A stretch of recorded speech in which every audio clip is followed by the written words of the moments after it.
open this up.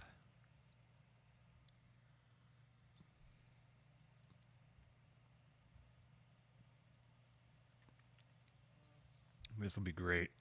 Steven is very excited for some Carlyle talk. Oh, very excited. If the supporting listeners could hear exactly in great detail how excited I am in the group only. Yeah. Yeah. And also let me do, and they will also hear me do entire episodes with guests of the Jason Stapleton program on my own with By no himself. one else. I was imagining you before you showed the supporting listeners group your fantastic skill. I was just imagining you walking around the house just talking to yourself, but having a full elaborate conversation back and forth. Yep. Both of them. That's exactly. Yep, that's precisely what I did. Yeah, I knew it. I knew it. Oh man, it was fun. It was anything to keep me from thinking of like a metaphor of what it was like for me to listen to an in-depth conversation about happiness. Because like honestly, I love that guy. He was so, I obviously loved Jason and even you a little bit. That guy was really great. But like it was very much like listening to people. It was like listening to professional like billiards players talk about how best to do trick shots, but like while living inside like a Salvador Dali painting. And I'm just like, what are you guys even talking about? You know what I mean? It's are you saying that you couldn't relate? I do like 4 banks, but then what happens is I want to like pull the melty clock to make like a ramp and then have it shoot across to the corner pocket.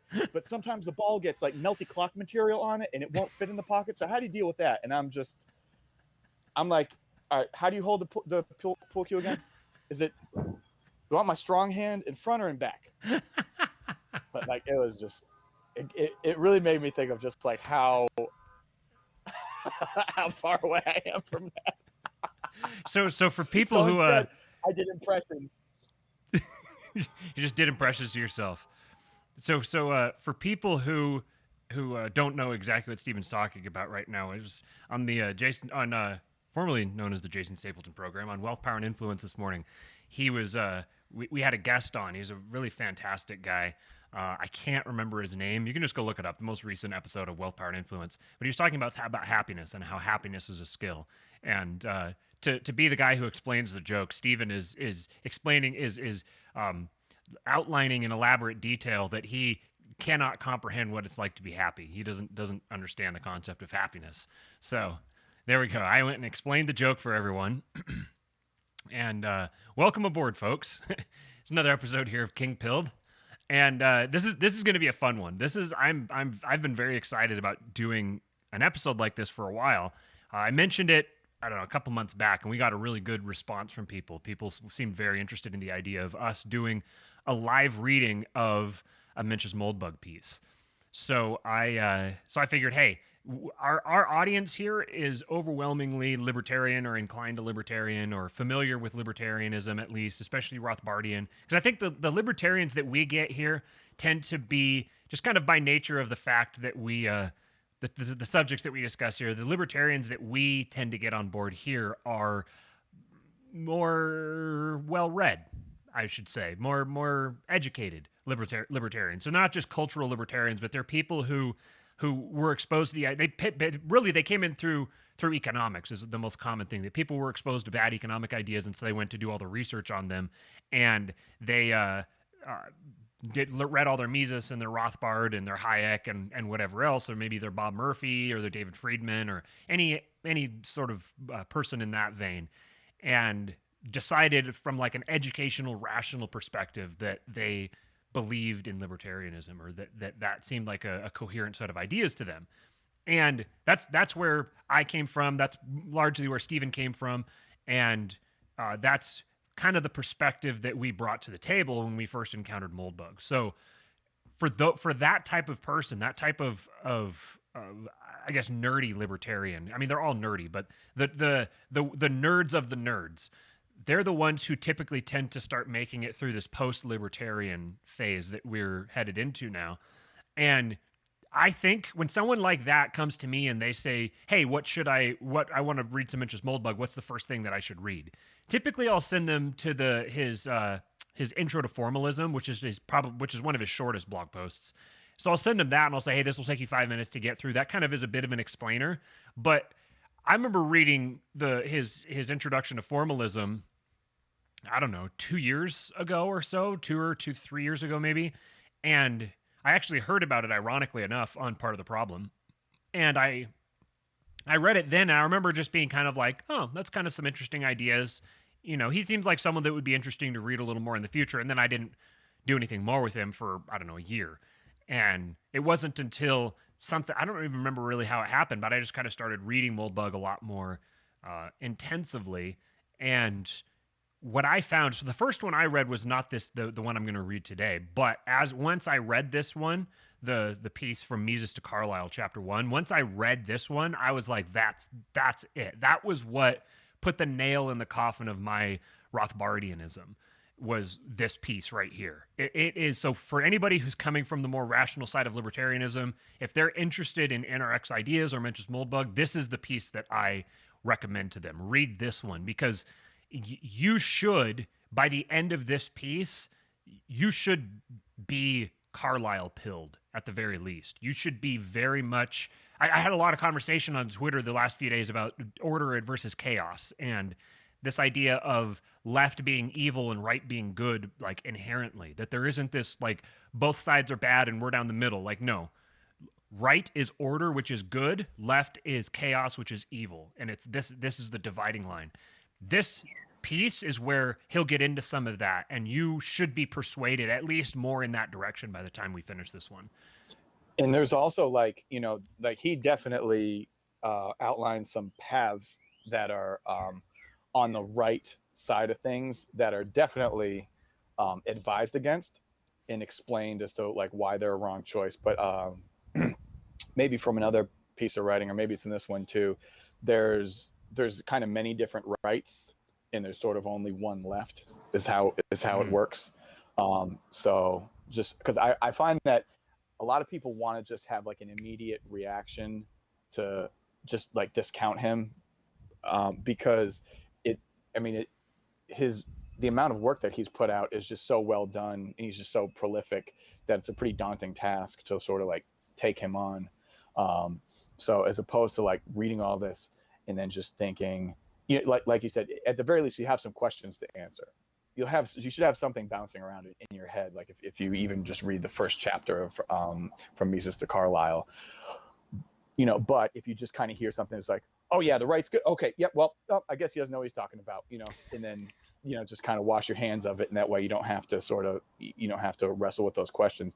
But yeah, like there's plenty, on the right that he critiques, but sort of just overall in terms of like a unifying like principle of like, well, all right, what is the right value? It's definitely order as opposed to chaos. Right. Not all things right are good, but all things good are right.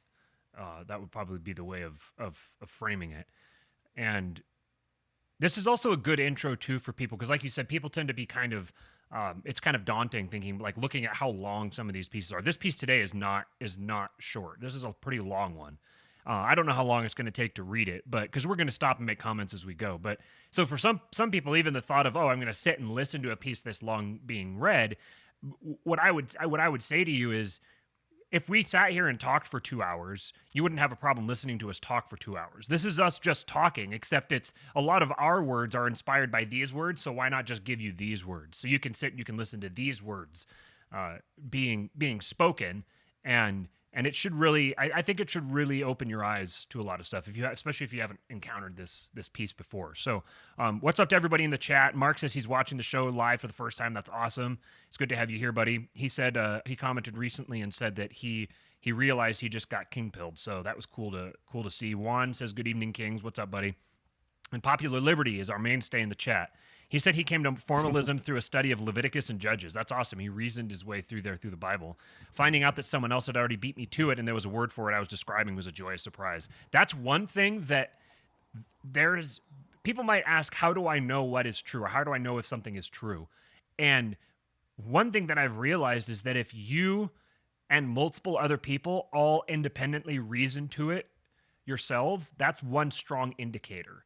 And then another thing for me is when I reason to a point following one line of reasoning, and then from a completely separate set of thoughts, I wind up at the same point.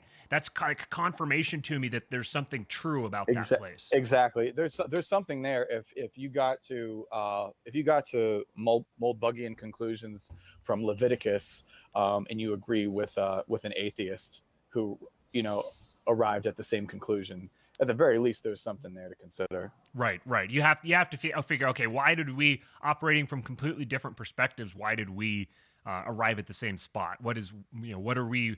There's something about the operating instructions we're working with that there's something that's the same there.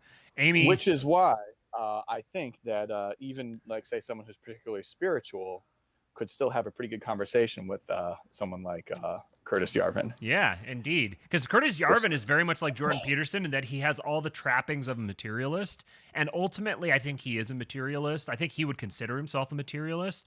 But the majority of what he talks about is 100% mystic. He talks about one of the biggest things he talks about is mind viruses and the way that an idea evolves and adapts, and the way power rises and falls in a society. All these sorts of things are all very mystical. And so he is, even though that when you first look at him, you think, oh, that guy's 100% a materialist because he's this rationalist atheist guy. He's one of the most mystical people that I've ever read. Yeah, absolutely. And even just because we're really championing this, but listening to Vin call libertarian, it's like, yeah, you're Christian. I don't know if you apparently don't know that, but you are a Christian. This is why, Yes.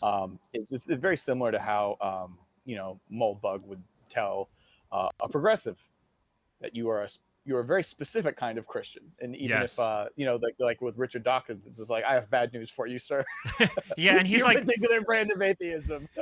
He's like, not only are you a Christian, he says not only is Dawkins a Christian, Dawkins is a Protestant Christian, and not only is he a Protestant Christian, he is a Calvinist Protestant Christian. So he nails him all the way down.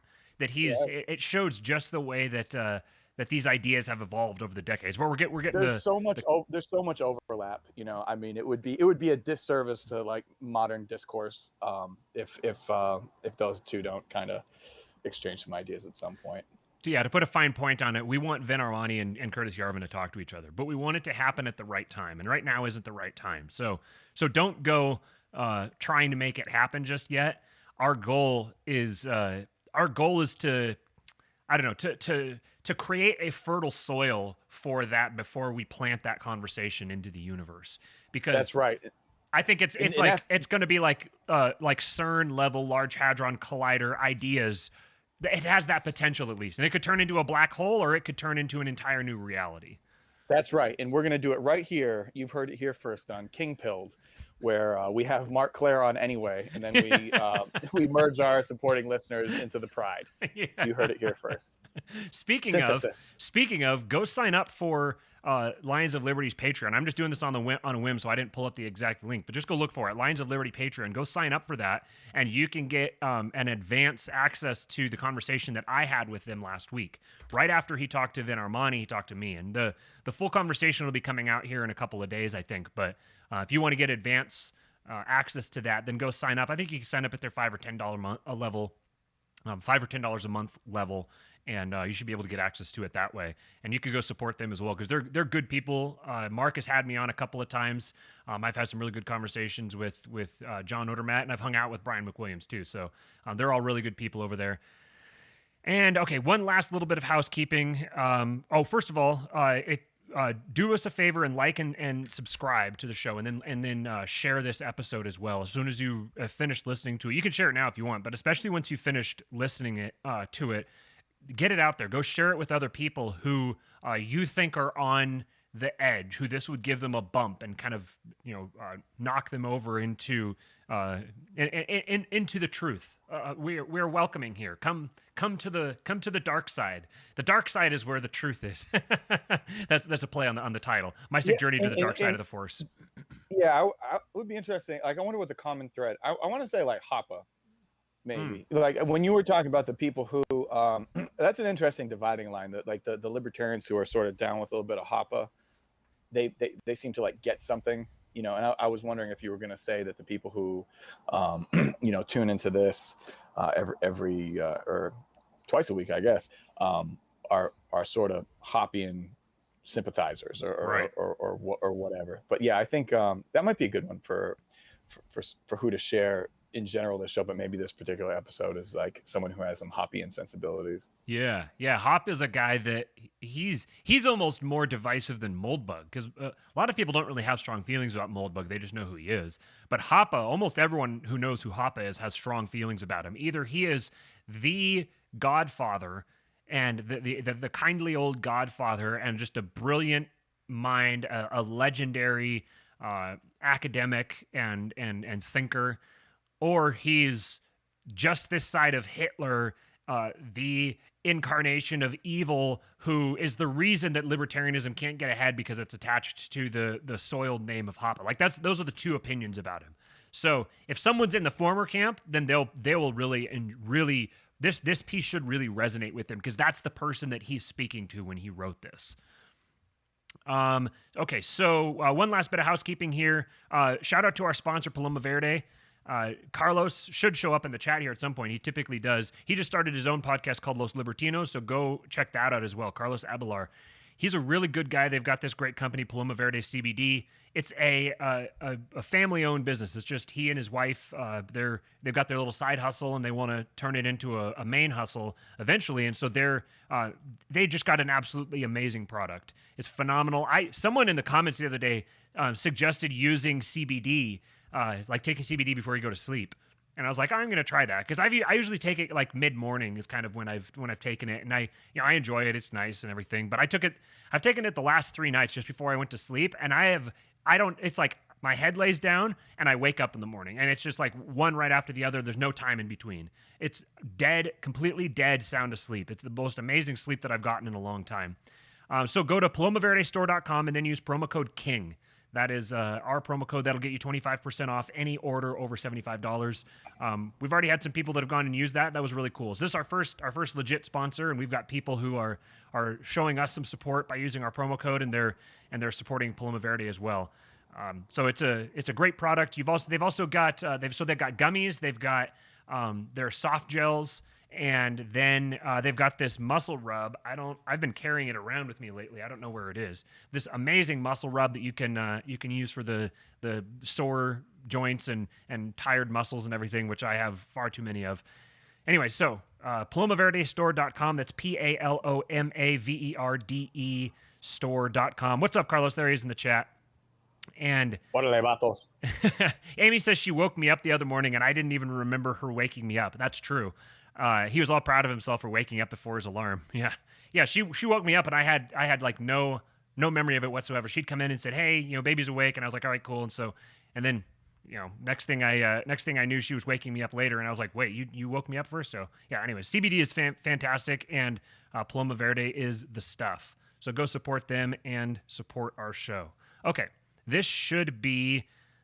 That's all the comments here. Oh yeah. Before that, Amy said Matt sleeps like crap. In the last couple of days, he slept great with taking it at night. Yep, exactly. Okay, so like, subscribe, share. Paloma Verde CBD promo code KING. All right, let us get into this. So one of the great things about Moldbug is once you start reading him, you realize the voice that he has. He has a very interesting voice. He's very witty. He's similar to Rothbard in that sense. He's even wittier than Rothbard. He has a very kind of dry, ironic tone. So that should come out a lot as we're going through here. And then the other thing that he does is he'll make allusions to things, and when he alludes to it, he'll just have a link. He'll have something hyperlinked there that he's referencing. So occasionally as I go through here, as it seems appropriate, I'll open those hyperlinks and just explain what it was, and that gives greater context to the piece. All right, so this is Moldbug on Carlyle, Chapter 1, From Mises to Carlyle, My Sick Journey to the Dark Side of the Force. Mencius Moldbug, February 4, 2010. I often get requests for a one-word label. I generally go with royalist. So here you are in the year 2010, reading royalist samizdat on the internet, and here I am in that same year writing it, que strange, which I think means like how strange or something like that. It might be a reference to a movie or something. I don't know. I'm not French. Especially for those of us with perfectly crisp memories of 1979. Royalist is almost always the start of a conversation, not the end. It's a tabula rasa. It does not associate you with anyone else's propaganda. Hardly anyone else goes by royalist today, unlike monarchist, which connotes a reverence for the present ceremonial or constitutional institution. There are few ideologies more disproven than constitutional monarchism. And if anyone gives you any grief, you can just step it up to neo-royalist. Of course, any such label just means you've drunk the Kool-Aid here at Unqualified Reservations. That's the whole point. But why broadcast today? The libations will make their way in time. Frankly, turning people onto this kind of subversive material is like turning your literary friends onto acid in 1964. Is so-and-so hip? No? Oh, that's too bad. Make sure he gets a cup from the blue pitcher. By 1974, of course, so-and-so is calling himself Bang Raj and teaching yoga in Big Sur. So if royalism sounds exciting to you, it should. Especially if you don't remember 1964 or 1984. Actually, Socrates also had a fine old time corrupting the youth of Athens, and what was he corrupting them with? Not what you think, pervert. In a word, hate facts and crime think. Specifically, Socrates was spreading seditious lies about democracy, and then he just links to the Wikipedia for the trial of Socrates. But let's face it, royalist is challenging. It's punk. Punk in 1976. You can be for it or against it. You can't be indifferent. Well, as it happens, the punk future of 1976 did not come true, which is probably for the better. But it indicates that one can be too punk. Therefore, I have an alternative label. I am a Carlylean. I am a Carlylean more or less the way a Marxist is a Marxist.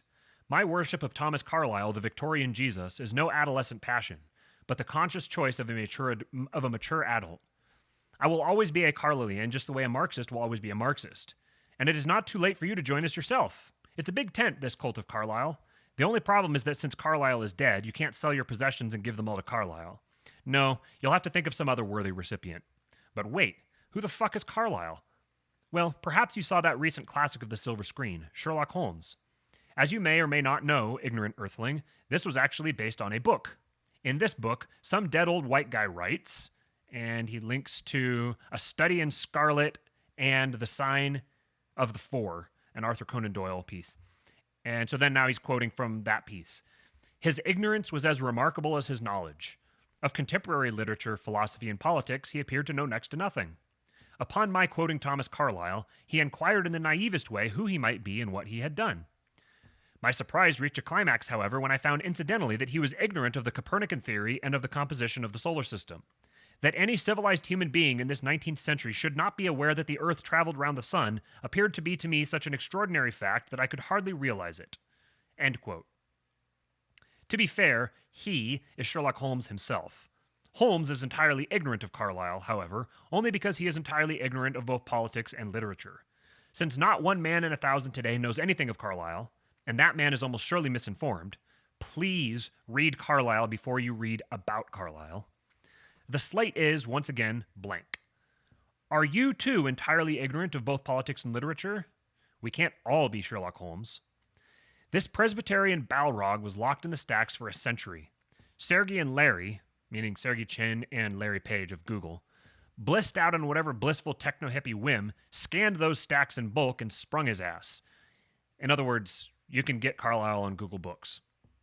If you are familiar with the Copernican theory, yet ignorant of Carlyle, read him. You can. He lies naked at your feet, albeit in ancient blurry scans, often with the picture of someone's finger on the page. How appropriate it is to see Carlyle restored by intern slave labor. Now I will admit that the sage of Ecclefechan had his off days. He did live in the 19th century. He shaved with a straight razor if he shaved at all. His crystal ball was a delicate analog instrument. Often, Carlyle understands the 20th century better than anyone in the 20th century. Sometimes there is some kind of disturbance in the force, and he's just picking up Pluto. Carlyle is not to be taken without salt, tuning, and calibration, and he would want no less. But properly tuned and restored, he is Messiah enough for any grown man. Hey man, we all needed Jesus. Carlyle, one of the few 19th century writers to predict the impending Siglo de Muerte, which is Century of Death, includes all the ideologies of the 20th. However you think government should be carried on, you'll find it in Carlyle. For instance, if you must have an introduction to Carlyle, try Edwin Mims in this 1918 edition of Past and Present. He has the link there. You will meet Carlyle, the royalist progressive. There is also Carlyle, the royalist fascist, and he has a link to that. And I even discern, albeit with a tender eye, Carlyle, the royalist libertarian. For instance, red tape is a metonym for bureaucracy. Red tape as a metonym for bureaucracy is a Carlylism. Which brings us to the meat of today's episode. As it so happens, before I became a royalist or a Carlylean or whatever, I was a libertarian. Specifically, a Misesian. And before that, I was an Instapundit reader. To internets radicalized me. Now let's dim radicalize you. Cast off the snares of the Jedi Council. Surrender to my Sith powers and those of my master. And please, you can send more monies into mail. He's using like that old school internet speak where please is Pleez and then you and then can is just CN. The irony runs thick with Mr. Moldbug. Yeah, I mean, yeah, you keep in mind, you said 2010? Yeah, this is 2010. This is 2010. Yeah, I mean, God, just on a different level. Yeah, so this is a 2010. We're reading in 2021 something written in 2010 that was parodying something like internet speak from 1998. Okay, back to the piece. I don't think I've read anything Mises ever wrote, but I don't think I've read everything Mises ever wrote, but I certainly have Theory and History, Omnipotent Government, and other less trafficked Misesia on my shelves. My gaps in Rothbard studies are more pronounced. For instance, I've never read the History of Economic Thought. Nonetheless, I have been through Mises and Rothbard more or less from ass to elbow, and my judgment on the two remains unchanged. Mises is a titan. Rothbard is a giant. Carlyle is the greatest of all, however, because his vision is the broadest. The analytic power of Mises is much greater. When Mises and Carlyle disagree, Mises is usually right. Mises is almost never wrong. No one could possibly describe Carlyle as almost never wrong. Carlyle is frequently wrong. His strokes are big, he excavates with a pick, not a dental drill. But there is really nothing in Mises' philosophy that is not in Carlyle, and the converse is not the case. The problem with Mises as guru is that Misesian classical liberalism, or Rothbardian libertarianism, is like Newtonian physics. It is basically correct within its operating envelope. Under unusual conditions, it breaks down and a more general model is needed. The equation has another term, the ordinary value of which is 0. Without this term, the equation is wrong. Normally this is no problem, but if the number is not 0, the error becomes visible.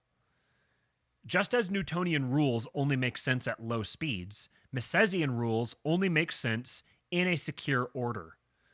Mises himself once wished for a praxeology of war, which is fairly good evidence that he didn't have one. And in that, he links to a Mises.org post from Stefan Kinsella called The Other Fields of Praxeology, War, Games, Voting, and Ethics. And it starts off with a quote from Mises talking about that. Back to Moldbug. Carlyle was not a place he would have looked for a praxeology of war. Carlyle was taken. Carlyle, the statist, the royalist fascist, and the royalist progressive, was the prophet of those, on both sides of the Atlantic, who had no place for Mises, to say the least.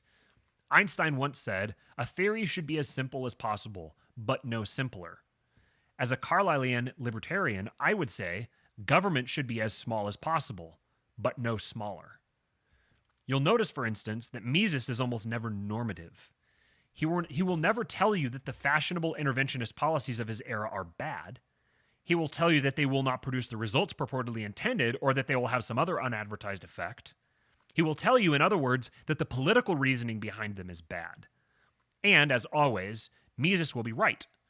But he does not prove that the policies are bad, just supported by bad reasons. So, for instance, Mises will tell you that mercantilist policies such as high tariffs or exchange rate manipulation do not just reward exporters but also punish consumers. Mises will not, however, tell you whether such a policy is good or bad for a country containing both exporters and consumers. Rothbard will, but Rothbard often goes too far. By Misesian theory itself, there is no such index of economic good, no quantitative means by which one man's advantage can balance another's disadvantage. Mises will tell you that policies such as these cannot be calculated. Mises is right. They cannot be calculated. As Carlyle says in his Chartism, which is one of his books, government cannot be carried on by steam. Rather, its interventions, if intervene it must, can be calculated only by judgment. And here there's a little one, it takes you down to the bottom, and it has the relevant quote in Chartism. It's the context of statistics. Statistics is a science which ought to be honorable, the basis of many most important sciences. But it is not to be carried on by steam, this science, any more than others are. A wise head is requisite for carrying it on. The extension of this logic to government is straightforward. So, in other words, you can't rationally derive a lot of this stuff. You need wise leaders. Like, it doesn't matter what the system is. The system requires wise leadership to make decisions. You can't just...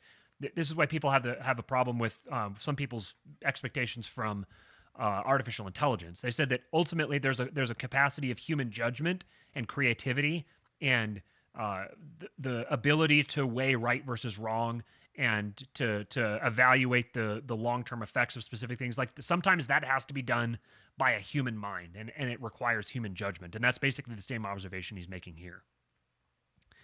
Back to the piece. In any responsible position, no formula or computer, given present technology, can replace human decisions because no formula can exhibit wisdom or exercise judgment. These essentially human qualities are essential for any responsible position, but most of all in the most responsible position of all, sovereign command. And all organizations, big or small, public or private, military or civilian, are managed best when managed by a single executive. Hence, royalism. However he or she is selected, the title of such an executive in a sovereign capacity is king or queen, or at least anything else is a euphemism. And why trade in euphemisms? Whose dogs are we? And he links down, it says, as discussed briefly later in this chapter, Moldbug generally prefers a model based on a joint stock company in which the king is a replaceable CEO. For a more detailed discussion of this model, see Chapter 4 of A Gentle Introduction to Unqualified Reservations and Patchwork, a Political System for the 21st Century. And we'll read those at some point in the future. Back to the text. Mises, being a liberal, is operating, whether he likes it or not, in the Benthamite tradition, referring to Jeremy Bentham. He does not tell you that central planning is impossible. He tells you that central planning by objective process, i.e. public policy in the modern American sense, is impossible. The alternative of human judgment is one that he does not consider, both because this alternative is ideologically repugnant to him and because his own generation had an extremely bad experience with it. Question: who sold the continent on blood and soil ethnic nationalism? Answer: well, it certainly wasn't the bloody Tories. More below.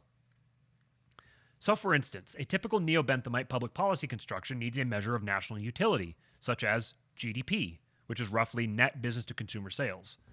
Both Mises and Carlyle will tell you A, that there is no conceivable quantification of national utility, and B, this measure or any other is of no use whatsoever.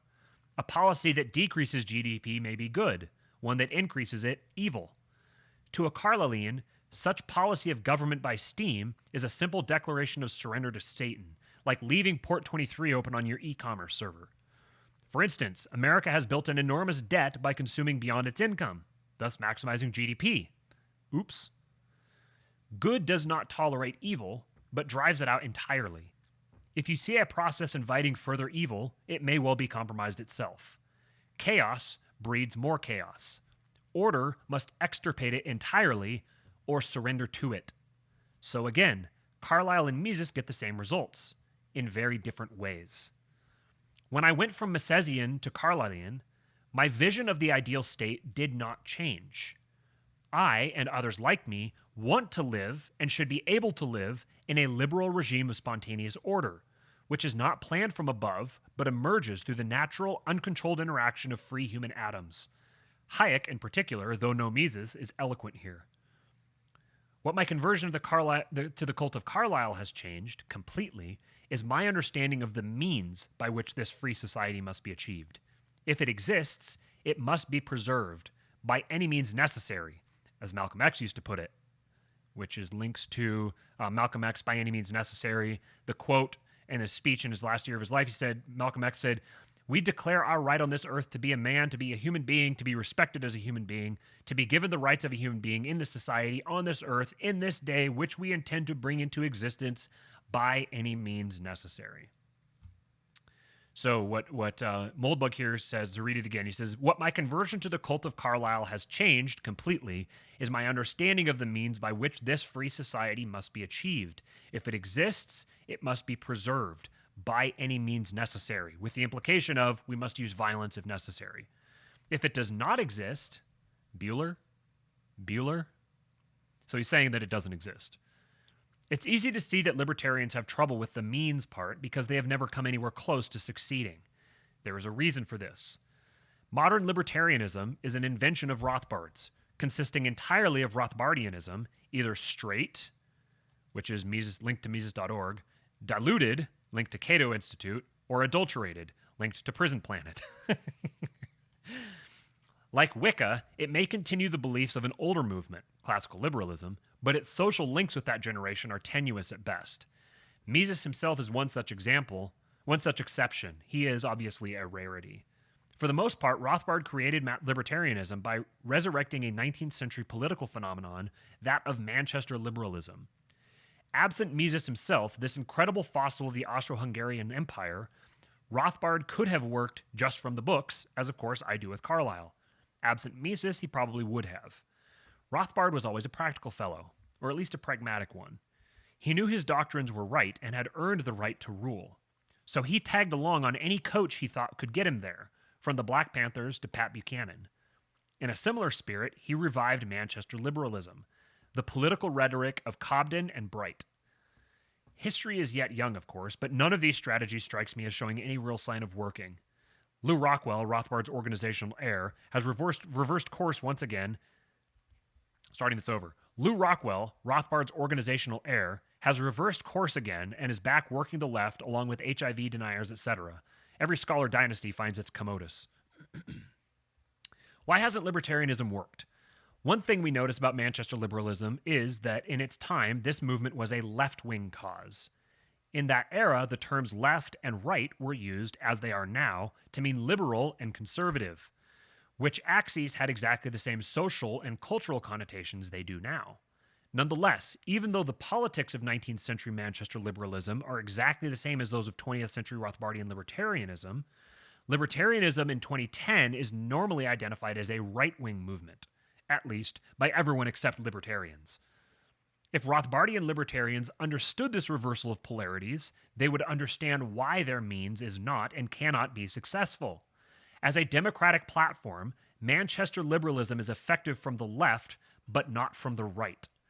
Most tactics, as James O'Keefe is finding out, that are effective from the left are not effective from the right. It's kind of ironic reading this now, 11 years later, and James O'Keefe has achieved some level of success using his tactics have changed a little bit from 11 years ago, but he sort of kind of got that same degree of attacking the left from the left.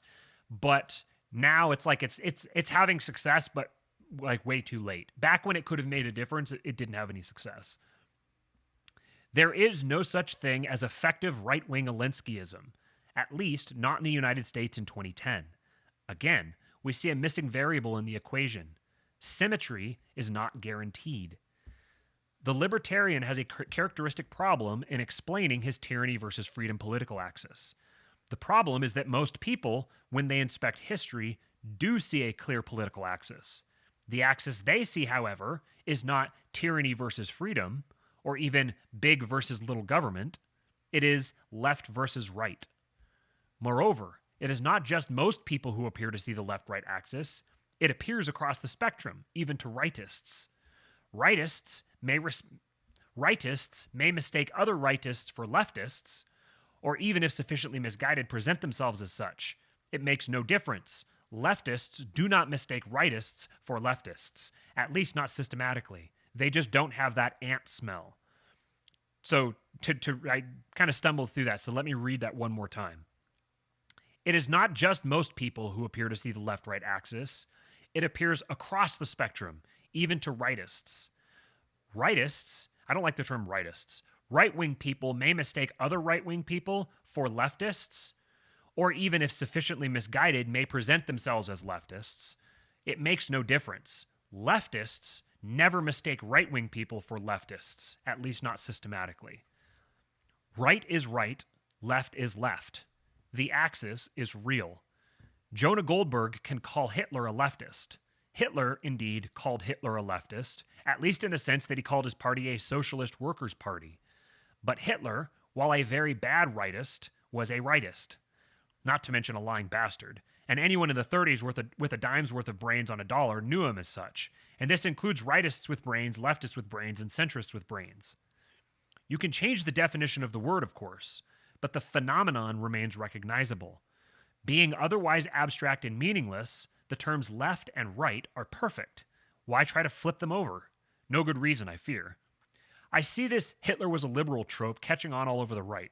Of course, it's a leftist trope in two senses. First, the tactic of tarring all political adversaries with some abstruse connection to fascism in general, and Hitler in particular, is of course a characteristic tactic of the left. Second, the tactic of disseminating a palpable misreading of history for political purposes, etc. To a Carlylean, Satan is the lord of chaos and the father of lies. When you lie, intentionally or unintentionally, you sacrifice a kitten to Satan. Satan loves you for this, and since he is not uninfluential on this earth, he does what he can for you, which is sometimes quite a bit. The Carlylean technique accepts only absolute veracity as the basis for any political strategy. The fact is, by sacrificing the occasional kitten or two, by twisting the truth a bit for the sake of this quarter's sales, libertarians and other rightists get nowhere. Their enemies are A, in power today, and B, operating an assembly line rhinoceros abattoir for the sole benefit of his satanic majesty. Surely, sir, you had not thought to out-scoundrel such a bunch of scoundrels. To a Misesian, the struggle of good and evil, so plainly displayed by history, is the struggle between tyranny and freedom. Evil is tyranny. Good is freedom. As we have seen, there are problems with this perspective.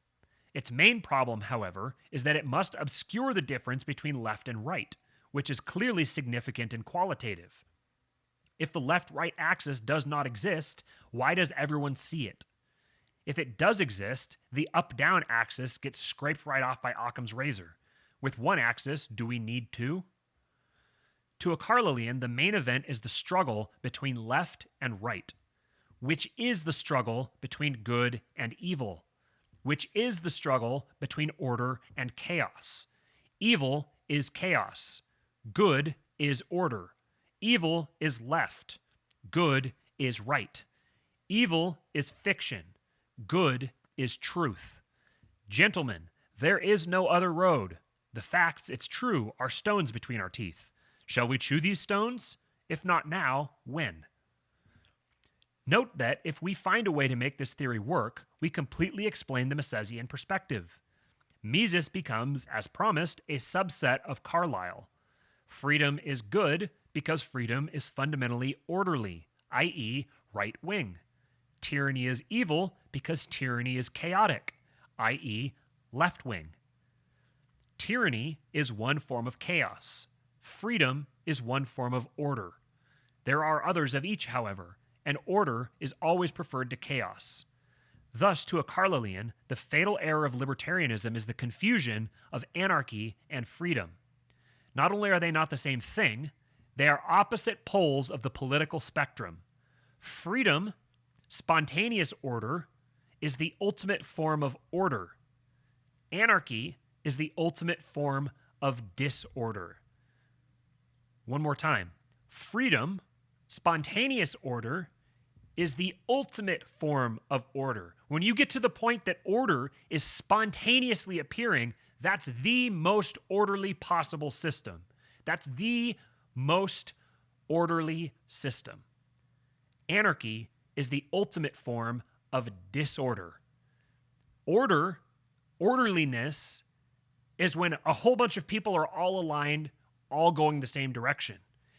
Anarchy, Disorderliness is when a whole bunch of people are misaligned, not going the same direction. This is my words, by the way. I'm not reading. For anybody who might be listening to these are my words now. Anarchy, this whole idea of everyone can do what they want as long as they're not hurting anybody, is chaos. Everyone can do what they want. That's only orderly when everyone wants to do the same thing, when everyone wants to behave the same way, when everyone wants to be aligned, which means everyone must share a common belief system. Everyone must have the same religion. They must have the same ethics, the same value set. If they don't, then anarchy is the worst idea possible. Anarchy is the definition of anarchy that everyone else uses. Everyone going different directions, all at cross purposes against each other. The only way for the Rothbardian society to work is if everyone is incentivized to behave the same way, to value the same things. There was let me pull this up real quick. There was a fantastic tweet this morning by Aaron McIntyre, and I retweeted it so I can pull it up here pretty quickly. He said, I tweeted too much this morning. He said, human rights only exist under a shared moral framework. You have to have the shared moral framework before you can have the human rights. Human rights follow from the shared moral framework. And right now, this world is moving further and further away from a shared moral framework. It's not moving together. People are going to need a reason to move together. And people follow leaders. The leaders need to bring them together. They will do what they're told when the people who are telling them, they'll do what they're told no matter what. If we want them to do a certain thing, we need to be the ones telling them what to do, which means we need to earn their respect, earn their credibility. People who value freedom need to be in positions of wealth, power, and influence in order to create some sort of to create the circumstances where spontaneous order can arise. But it's the opposite of anarchy. It's the opposite direction from chaos. Back to the text. To a Carlylean, anarchy and tyranny are fundamentally and essentially allied and indivisible. These like 5 paragraphs or something here are just some of the most insightful, incisive stuff I've ever read. This is the detonation of Rothbardian libertarianism in these few paragraphs. To a Carlylean, anarchy and tyranny are fundamentally and essentially allied and indivisible. And again, the apparent affinity between anarchy and freedom is wholly illusory. In fact, to maximize freedom, eradicate anarchy. To achieve spontaneous order, first, achieve ordinary, down-to-earth, non-spontaneous order. Then, wait a while. Then, start to relax. Here is the Carlylean roadmap for the Misesian goal. Spontaneous order, also known as freedom, is the highest level of a political pyramid of needs. These needs are peace, security, law, freedom. To advance order, always work for the next step without skipping steps. In a state of war, advance toward peace. In a state of insecurity, advance toward security. In a state of security, advance toward law. In a state of law, advance toward freedom. The Newtonian envelope of libertarianism is the last of these stages. Once the state of lawful government is reached, that state can generally improve itself by minimizing its interventions and applying a policy of laissez-faire, advancing from enforced to spontaneous order. With the caveat, of course, that this policy not jeopardize the more important achievements of peace, security, and law. When a state finds itself outside this Newtonian window, however, Mises and Rothbard are of no assistance whatsoever in helping it get back in. Worse, Rothbardian libertarianism can be a positive hindrance to the Carlylean roadmap. Because when you tell a whole bunch of people, do whatever you want as long as you don't hurt people, they're just going to gang up and they're going to do whatever they want and hurt people and not be held accountable for it. Because this is the nature of spontaneous order or spontaneous organization absent rule of law. When people spontaneously organize absent rule of law, they will spontaneously organize to systematically violate your property rights. And you won't be able to do anything against them unless you can organize in sufficient number to overpower them. This is a law of the world. This is a law of human interaction. You cannot get around this, no matter how much you want to, or no matter how much you want to yell about freedom and liberty. You have to get around this problem. There's a meme of all of these guys in what was the Roman battlefield arrangement where they would all hunker down and cover themselves in a shell with their shields. And maybe it was Greek. I don't remember which people group it was, but they created like a turtle shell out of their shields. And so it's this comic of all these guys that are down in there, and one of them pokes his head out to this guy who's standing by himself, and he's like, "Hey, get in here, save yourself." And the guy responds like, "I don't need any part of your petty tribalism." And then the next pane of the comic is him getting speared to death. Like that's the libertarian reality. You have to be willing to organize in a state of no law, in a state of tyranny. You have to organize with people who want to live in the same type of world as you do. Even if they feel like to achieve that, it requires different means. You have to be willing to organize with them anyways, because ultimately power is about numbers. And it's not absolute numbers, but you can't have power without numbers. You have any thoughts, Stephen? I see you over there like having a moment. No, I love it. I'm just adjusting for the setting sun here. That's all. Stephen is when I mentioned that today we were going to talk about Carlyle, Stephen was enthusiastic. Hot to trot. Yeah. Hot to trot. Yeah. Exactly. Okay. Back to the piece here. Okay, worse, Rothbardian libertarianism can be a positive hindrance to the Carlylean roadmap. Consider the first stage of restoring order. Peace. In war, advance to peace. Now, in any war, while it may be quite difficult to identify the aggressor in a moral sense, it is generally easy to identify the aggressor in a military sense. This is the party taking the offensive. The party that would not consent to ending the war on the basis of uti possidetis, which is as you possess, a principle in international law that territory and other property remains with its possessor at the end of a conflict unless otherwise provided for by a treaty. So basically, it's like we're fighting, and it's like, I have this territory, you have that territory. You guys just want to just agree to just stop and just keep what we've got? It's that concept, essentially. So if there's a party that would not consent to that, that's what conservatives are trying to advance. They're trying to say, you guys take what you have, we'll take what we have, let's just stop fighting and just get along. And it's like, well, you can't even protect what you have. So why should we agree with you when we can just steamroll you, when we can just overrun you and take what you have? I think we're going to stick with that. I think we're going to stick with the whole we win and you lose, and then you get to pretend that you're winning while you're losing. That's the relationship of the left to the right, because the right can't defend themselves in this form of combat, which is what politics is. Politics is a form of combat.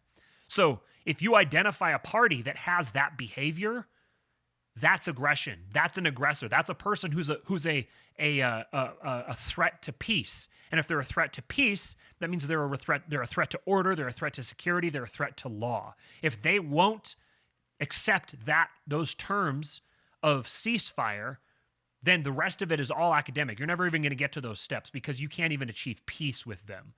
So you may not be able to identify, you may not be able to go through and parse every single little step in a moral sense, but you can parse it in a military sense. You can say these people are coming after us. So they're going to come after us no matter what. They're never going to be amenable to peace until we come up with a way to protect ourselves in such a way that they don't keep coming after us. This is now, in any war, while it may be quite difficult to identify the aggressor in a moral sense, it is generally easy to identify the aggressor in a military sense. This is the party taking the offensive, the party that would not consent to ending the war on the basis of uti possidetis, the status quo on the ground. In English, in any war, there is a party that would be happy to stop and a party that wants more. For a state that is with the ball and moving it, peace is easy. It can be achieved by mere forbearance. For a state on the defensive, however, there are only two means to peace: surrender or victory. Surrender comes in two forms: unconditional or incremental. If unconditional surrender is necessary, it should by all means be pursued. If incremental surrender is effective, it may be pursued, but it is generally not effective. A predator will come back for more, knowing that he can get it. Incremental surrender may be associated with effective deterrence, but this is rare. Therefore, in many cases, peace can be achieved only in the Roman way, by victory. As with all military objectives, victory is achieved by any means necessary, including artillery. Clearly, if the enemy uses artillery and you don't, your chances of victory are greatly reduced. But the libertarian artillery officer faces a serious moral dilemma. Does artillery violate the natural rights of the target? I would say the entire purpose of artillery is to violate the natural rights of the target. Clearly, if you could get your hands on the people your artillery is pointed at and subject them to a full and fair judicial trial for whatever their offenses may be, you would have no need at all for artillery. Since you have no means by which to achieve this, you subject them to a 120mm shell instead, hence violating their natural rights, with both blast and shrapnel, when they may have committed no offenses at all. Boom! Hey man, that hurt. This is war.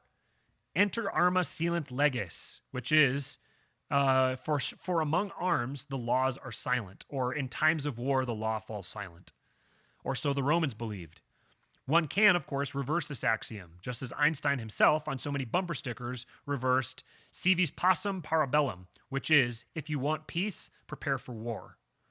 When reversing millennium-old proverbs, be sure to expect the reverse results. So Einstein has the bumper stickers that says you cannot simultaneously prevent and prepare for war. And he's pointing out that the Romans said the exact opposite, that if you want peace, you have to prepare for war. So if you're going to reverse a millennium-old proverb, as Einstein attempted to do, then be sure to expect the reverse results. Perhaps they won't happen. In that case, you'll be pleasantly surprised. Similarly, once outright military conflict is ended, peace is established. But mere peace is a low state of order. In peace, the state must work toward security. A state is secure if it maintains a monopoly of coercion. Security does not mean the absolute absence of crime, i.e. private coercion. This is unachievable because crime cannot be universally preempted. Security does mean the absolute absence of systematic or organized crime, as well as the absence of any other systematic resistance to state authority, from banditry to tax protest, terrorism to civil disobedience. Yes, in this case, he's advocating that to achieve security, you have to remove any systematic resistance to state authority. You have to remove banditry, tax protest, terrorism, civil disobedience. You need to obtain surrender. You have to obtain absolute control and power over that region. And he'll get into more about why. And how does this resistance become absent? Well, of course, it does not do so on its own. Oh no, au contraire, mon frère. In certain rare instances, systematic crime can be legalized and thus become orderly. Indeed, if the state's orders are physically unenforceable, it should reconsider them. It cannot outlaw the moon. Marijuana laws are perhaps a case of this, not due to the harmlessness of the drug, but the hardiness of the plant. Otherwise, alas, security is achieved when resistance is crushed. The use of artillery in this process should be unnecessary. If you need artillery, you're probably still working on the peace stage. On the other hand, the assumption that all security problems, in all cases, can be resolved by the use of rights-preserving judicial procedures is entirely unwarranted. Here we meet a good old friend, martial law. Yet another traditional attribute of sovereignty recognized for millennia, yet strangely forgotten in the late 20th century. Martial law is no law at all, of course, but the arbitrary will of a military commander. It is really martial order. And there are countries in the world, quite a few in fact, that need martial order, the way a camel that's just walked across Libya needs a glass of water. Just like artillery, martial order is an essential step in the journey from military chaos to libertarian order. A state that can win its wars with artillery, but not enforce the result with martial law, is a state whose subjects can never feel secure. Have you ever lived in a fully secure society? It's an experience most of us can barely imagine. But martial order is, by its nature, only temporary. As soon as it is achieved, it is time to move on to the next step, law. Once the state has suppressed all resistance to its will, it must render its own actions consistent and predictable. This result is produced by the institution of law. Authorities differ on the merits of codified law in the continental style and case law in the Anglo-American style. While not a lawyer or even a student of comparative law, I'm inclined to be sympathetic to those who think of common law as simply a medieval abuse, a consequence of England's unfortunate failure to distill and codify its body of precedent. Clearly, justice in the common law system is neither especially fast, nor especially cheap, nor especially fair. It may have other advantages, but these have not revealed themselves to me. Once again, attempts to achieve law before security simply disrupt the task of achieving security. Once security is achieved, however, law provides the inestimable boon of safety from state actors as well as independent bandits. If official actions are lawful, they are predictable. If they are predictable, a rational person can predict them, and thus avoid infringing them. Martial law, by its very nature, can provide no such guarantee, because it's based on the arbitrary will of a military commander. Finally, once the rule of law is achieved, the government can relax its sphincter, let down its hair, slouch a little, have a beer, and let people do what they want. It can replace enforced order with spontaneous order. It can minimize its intrusions and interventions, since it knows there is no danger that freedom will develop into disorder. Thus, applying libertarian principles of natural rights outside the Newtonian envelope moves a state not toward the libertarian goal of spontaneous order, but away from it, i.e. toward chaos, defeat, and destruction. Because its enemies use artillery, and it doesn't. Its enemies do not bother with trials, and it does, etc. Therefore, it is weak, and it cannot produce any order at all, spontaneous or otherwise. Whereas to a libertarian, freedom is no more than the absence of tyranny. To achieve freedom, defeat tyranny, i.e. any government that violates natural rights. You can see how this rule, while virtuous in some cases, in others becomes a spanner in the Carlylean works, because a Carlylean artillerist may violate quite a few natural rights on his way to order. In other words, a libertarian who is trying to achieve the Misesian goal will get in the way of the Carlylean who's actually achieving the Misesian goal. Thus, to a libertarian of particularly anarchist bent, for instance, a strict Rothbardian anarcho-capitalist, an illusory method for producing this genuine desideratum, spontaneous order, turns traitor and serves instead as a form of chaos. Thus, libertarianism can be advertised to chaotic forces and even attract some energy from them. Frankly, young male humans are instinctively attracted to anything which reeks of chaos. It's just a character flaw in the species. True chaos knows its own, however. There is an anarchist bookstore a few blocks from my house. He was in Portland, I think. They don't carry Rothbard or any other anarcho-capitalist. They know the difference between left and right. The support base may blend at some low level, but this level is well below the liability line. More supporters is not always better. There is actually a very easy means by which a Misesian can go past libertarianism. The means has a name, Hans Hermann Hoppe. Professor Hoppe's Democracy, the God That Failed is still one of the best anti-democracy tracts I've read, and it was most certainly the first. Professor Hoppe is no Mises, perhaps even no Rothbard, but he is certainly the leading Rothbardian scholar of the post-Rothbard era. To remain within the Newtonian envelope, Professor Hoppe executes a stylish double axle of libertarian Kettman. Kettman is links to the Free Dictionary, Taqiyya. In Islam, Taqiyya, literally prudence or fear, is a precautionary dissimulation or denial of religious belief and practice in the face of persecution. A related term is Kettman, act of covering or dissimulation, which is a more specific meaning of dissimulation by silence or omission. This practice is emphasized in Shia Islam, whereby adherents are permitted to conceal their religion when under threat of persecution or compulsion. So what he's saying is that Professor Hoppe realizes that to go outside the Newtonian envelope of Rothbardianism, he would be committing blasphemy, effectively. And so in order to keep himself within that, he gives himself cover so he doesn't reveal his true feelings. That's kind of what he's saying. To remain within the Newtonian envelope, Professor Hoppe executes a stylish double axle of libertarian Kettman, quoting Hoppe. Despite the comparatively favorable portrait presented of monarchy, I am not a monarchist, and the following is not a defense of monarchy. Instead, the position taken toward monarchy is this. If one must have a state, defined as an agency that exercises a compulsory territorial monopoly of ultimate decision-making, or jurisdiction, and of taxation, then it is economically and ethically advantageous to choose monarchy over democracy. But this leaves the question open whether or not a state is necessary, i.e., if there exists an alternative to both monarchy and democracy.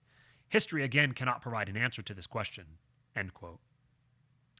History also cannot provide an answer to the question of whether there are any blue dragons on Neptune, only that none so far have been observed.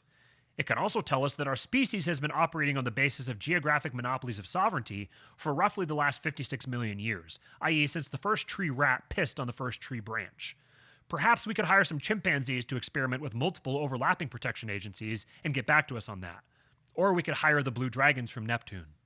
Again, we see anarchism, the pure toxin of chaos, popping up on the right.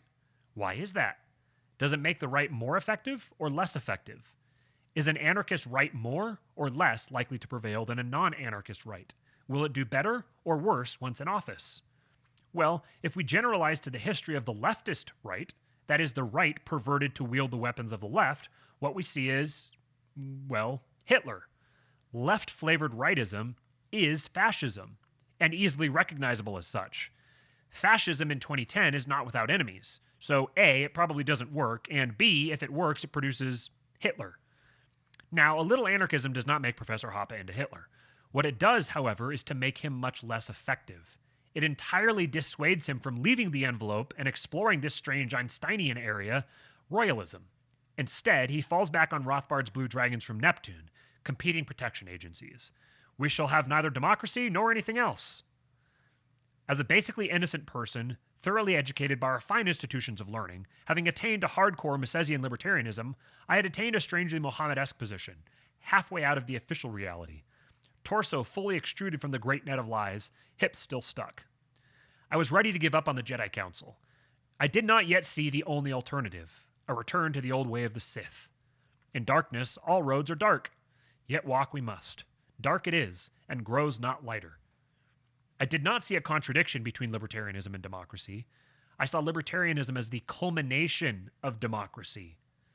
In my imaginary future, the obviously correct ideas of libertarianism would spread by some process to the minds of the masses, and for some reason remain there.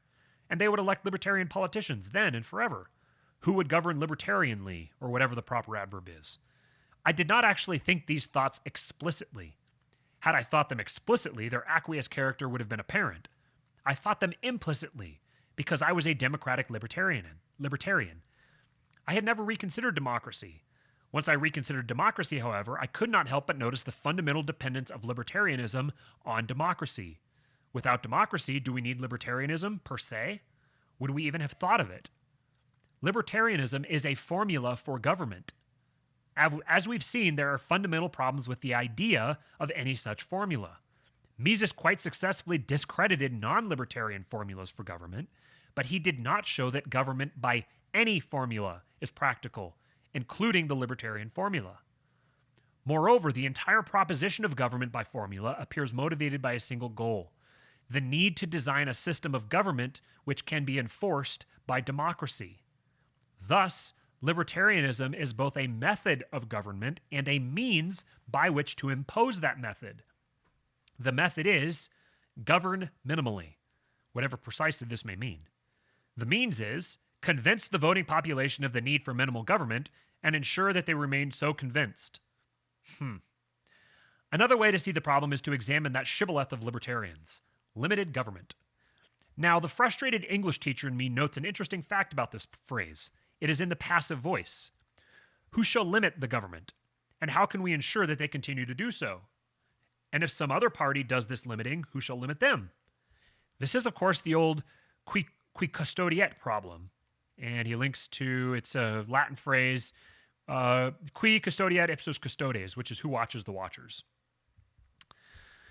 To which Rothbard has no better solution than Juvenal. And he links to Juvenal, a Roman poet active in the late 1st and early 2nd century. See, one thing about Rothbard, about Moldbug, is he has an encyclopedic memory for literally every single event that has ever happened over the course of human history, because he has read literally every single piece of literature that has ever been produced over the course of human history. So he drops all these different references, and people who grew up reading all the classics and stuff, they may be familiar with a lot of them. I didn't do that. I just started encountering these ideas over the last few years as I was entering my 30s. So half the time as I'm reading him, I was talking to our friend Vashti the other day about this, and she said she has the same problem. She's reading through Moldbug, she'll be going along, and he has this link to another concept, so she'll click that, and she'll go down like a rabbit hole studying this other concept till she winds up reading a different book. And then she remembers, oh yeah, I was reading Moldbug, so she'll come back to it. So it can take a long time to get through each of his posts, each of his blog posts, but it's if you make it a priority and you do it, you are educating yourself in ways on, and more than just the subjects he's talking about, you're educating yourself on so many other subjects as well. Reading Unqualified Reservations is like on par with a university degree in the terms of the amount of reading that you wind up doing just to understand all these concepts. But the fascinating thing is once you start understanding them, you realize how obvious they are.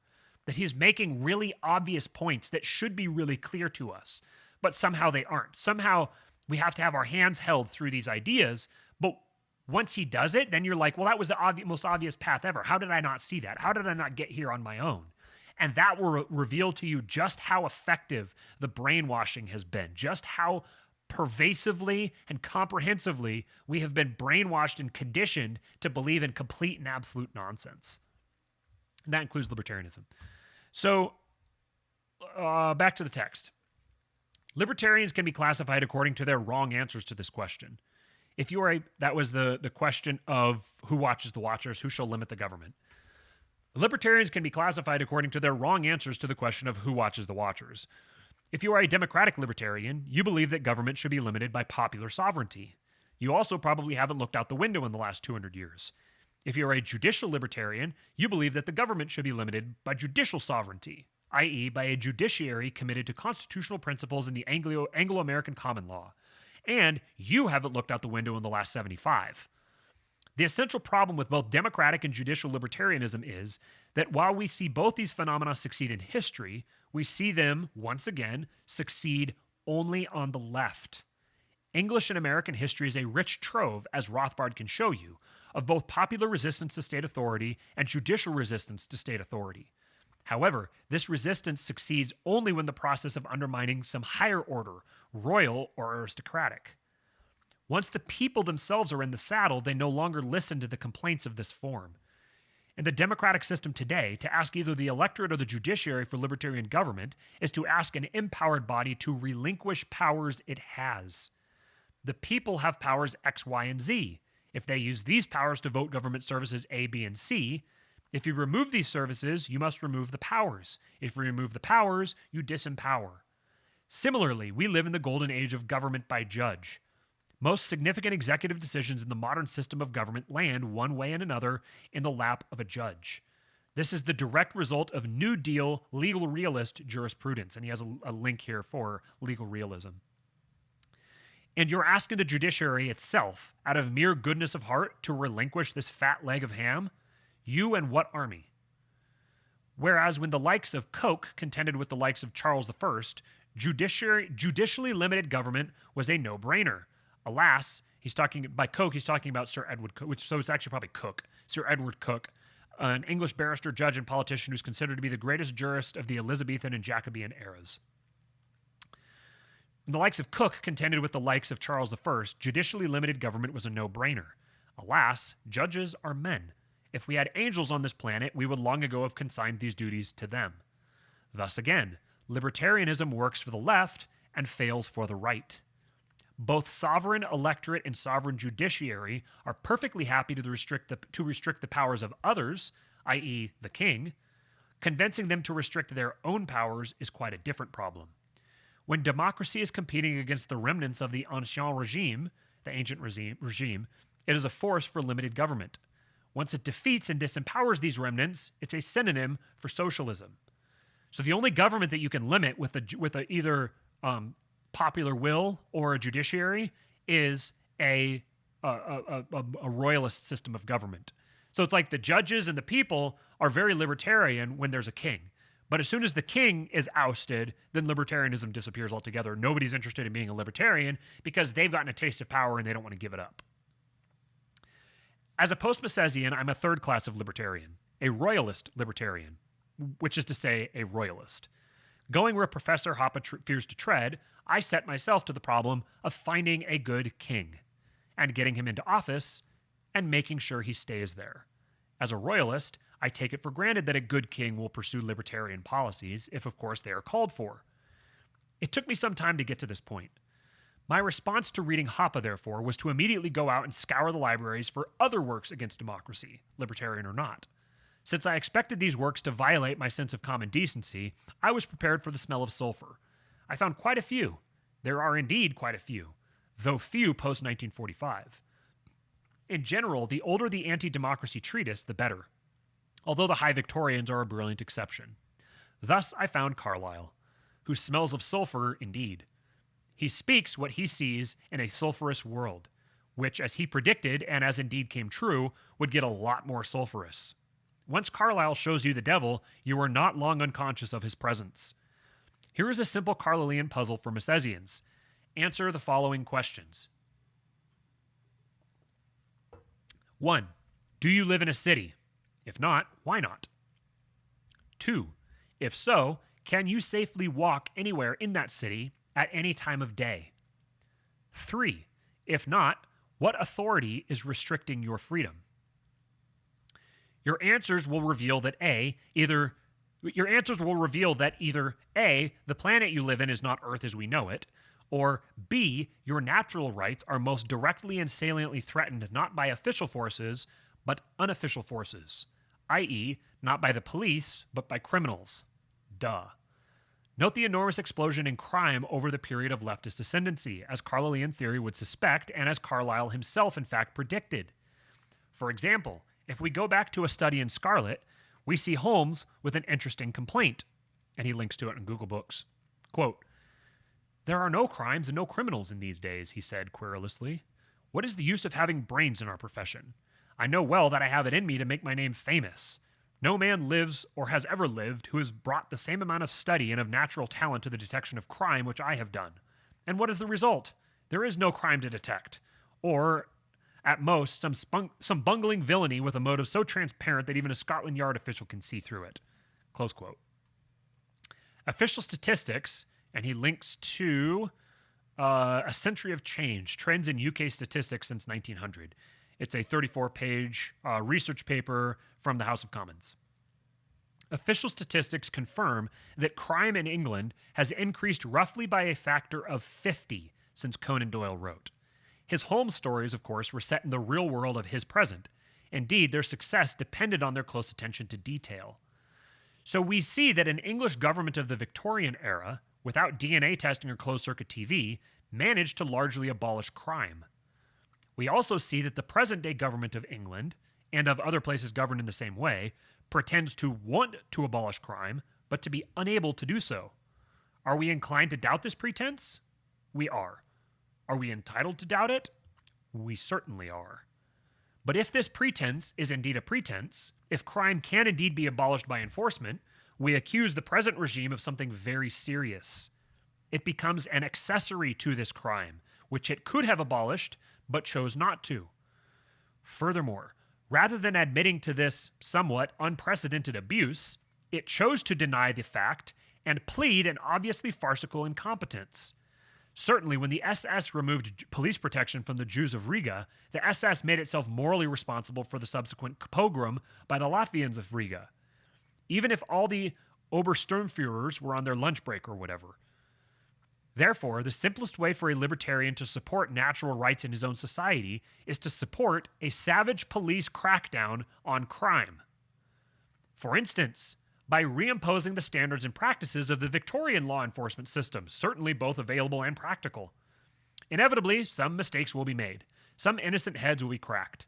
However, as a libertarian in America, exercising your libertarian rights, your goal is to minimize the number of natural rights violations in America, whoever may be committing them and in whatever uniform.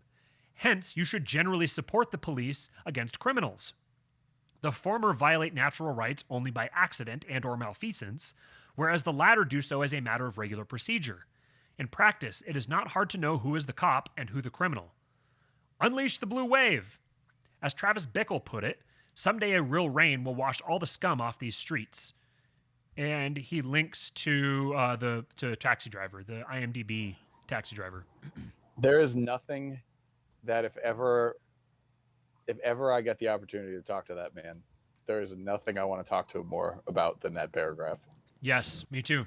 That's the exact thing. That is well, it's that, and pairing that, well, I guess, yeah, part of that is that question, and then how should that inform our relationship to the state today? Like, suddenly I look very differently on various aspects of policing, where I'm like, okay, yeah, the libertarian in me thinks that's very bad, but at the same time, I would rather live in a society where laws are enforced consistently, even if some of the laws are unjust. Because as long as they're enforced consistently, you can predict it. You recognize it. It's like, okay, well, yeah, I would love to, it'd be very nice to own weed and to smoke weed, but if I smoke weed, I'm going to get myself in trouble. So I'm not going to, even though I want to. And the price that I'm paying for that is I can walk anywhere in the city at any time and I don't ever have to lock my front door. Like, that would be a pretty good trade-off to me. Trade some weed for never having to lock my front door. I think it's one of these things where the discussion is just entirely at the wrong level anyway. But there's something in that question, or in the answers to that question, that's revealing to what someone's operating principles and sensibilities are. Yeah. You know what I mean? Because obviously if you have a totally corrupt system, corrupt government, whatever you would say, then you know that the it's going to trickle down to the police, and you can have your own thoughts about police in general, but I think it's just that general appreciation for order that comes through, even if the question is just at the entirely wrong level. Like when people discuss abortion, 99% of the time they're discussing it at the wrong level. Yeah. But you can kind of tell where someone's coming from by their answer. I think this is one of those. But yeah, I think it's the same thing in terms of, how would you feel about living in Singapore? I think a lot of younger libertarians especially would, talk about how tyrannical it is, but in actuality, it may very well be freer in many ways than how they're living currently. Right. When people they think about things like mandatory military service, and they're like, oh, that's slavery, being conscripted is slavery. And it's like, okay, right, it is. But what you're doing is you're taking your existing life, the culture that you live in today, and then you're adding in conscription to that. Or if you're talking, like with relationship to taxation, where you're like, oh, getting taxed for law enforcement or for whatever else is just bad ipso facto. But like if you lived in a state where it was just imagine a hypothetical, ideally governed state with a monarch who there's just like absolute law enforcement and there's no crime ever, and it's like, okay, within this context, I get taxed for building roads or whatever. It changes that calculus, because now you're like, okay, yeah, it's annoying that I have to pay this little bit of tax, but the price of that is that I'm living in this perfect society. The problem is people get this cynical view toward being able to engineer an ideal governance system like that, and they just interpret each of these potential policies in the context of their existing life right now.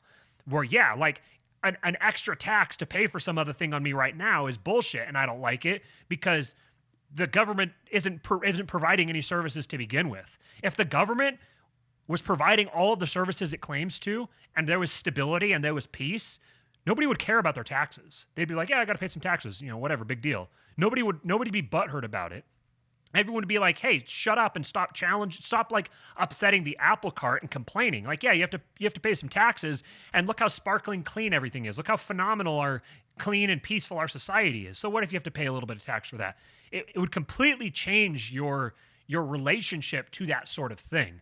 And I think people just really don't appreciate how chaotic and destructive and perverse our culture is today. the stuff that we've learned to put up with stuff that's just unfathomable. And if you were to take someone from Victorian England and transport them to today, they would be like, you have a problem with police, like there's people rioting in the streets and you have a problem with police like knocking heads together. Like how does that possibly compute to you? They would be like, get rid of all the riots. Like that's a pretty good thing. It's a pretty good thing to make sure there's no riots in a city.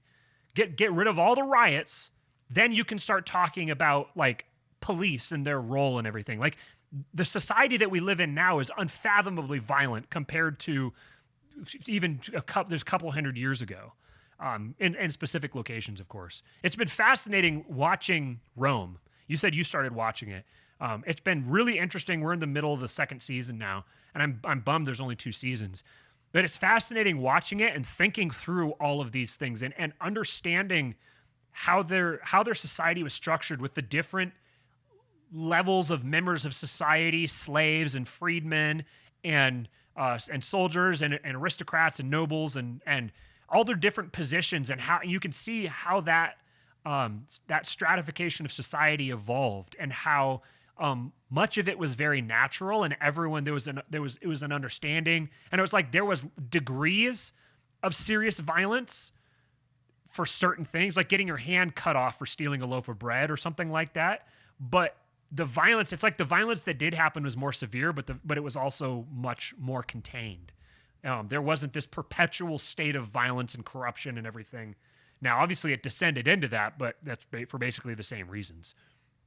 And then you also had basically 3 different constituencies. You had the people, you had the Senate, and then you had like Caesar. You had the dictator. You had the strong man, and the strong man appealed to the people against the Senate.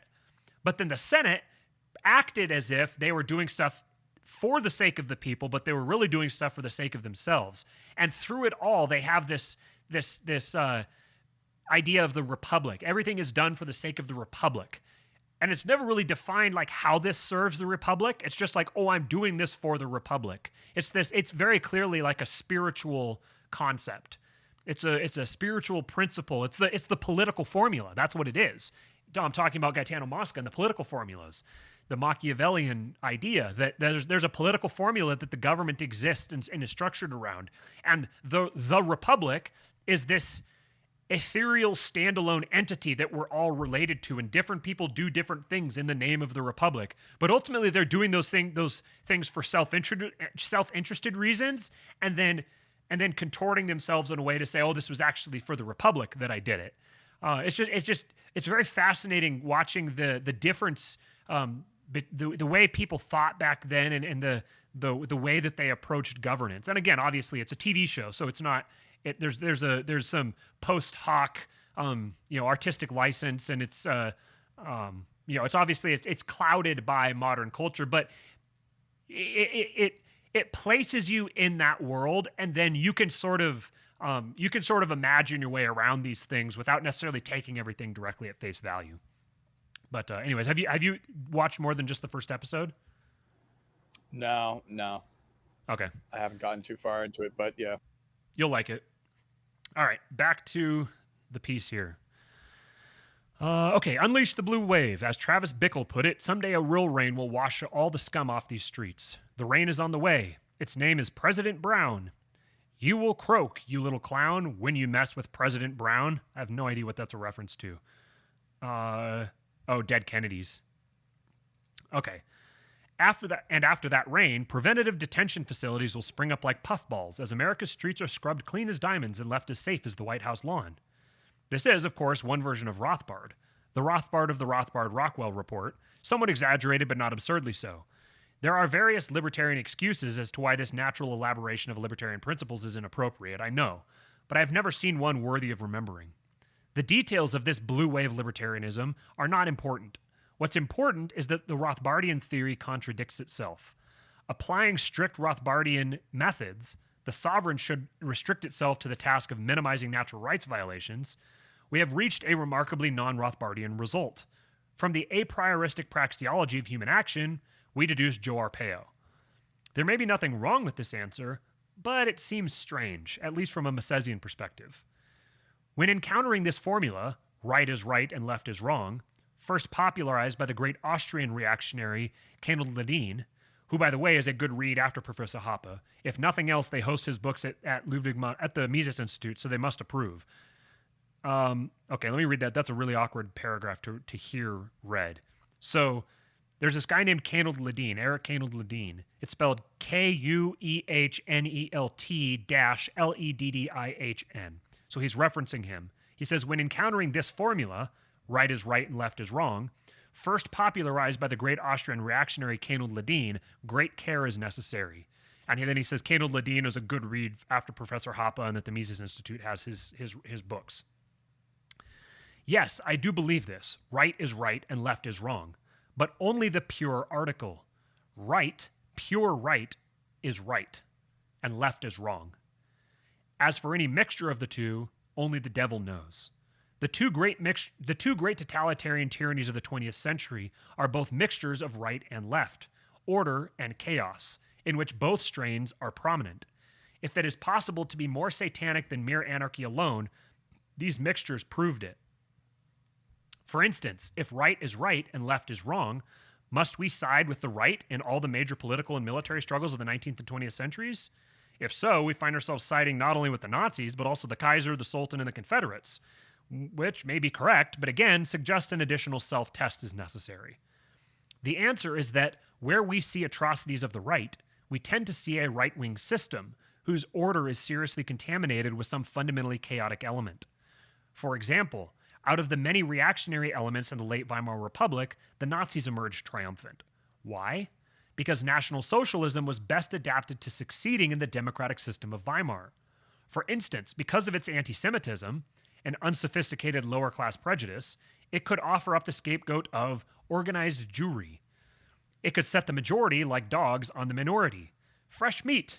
To the Tatkreis crowd, for instance, the Tatkreis crowd, which, again, I don't know what that is. It's a Volkisch movement which existed during the era of the Weimar Republic. They followed the beliefs of most Volkisch movements but claimed the current republic corrupt and sterile beyond repair and called for freedom and rebirth in Germany. They used a combination of nationalism and revolutionary right-wing populism to generate passion within their ranks in a fashion that predated National Socialism and was no doubt an influence. They called for an end to capitalism and promoted a neo-mercantilist ideology, a system which encourages exports and discourages imports, with a high level of state manipulation of the economy, introducing high tariffs, and called for German self-sufficiency.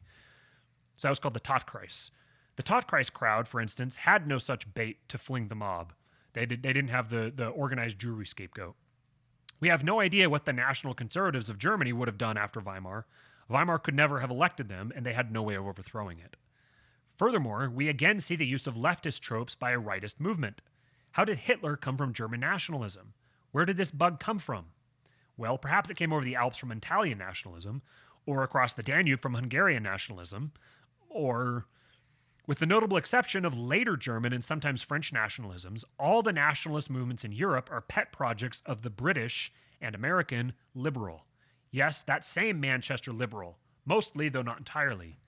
Mazzini, Garibaldi, Kossuth, etc., etc., etc., all cheered by great crowds when they came to London, whereas General Hyena is lucky to escape with his life, who was Julius Jakob Freyr von Hainu, an Austrian general who suppressed the insurrectionary movements in Italy and Hungary in 1848 and later. While a hugely effective military leader, he also gained renown as an aggressive and ruthless commander.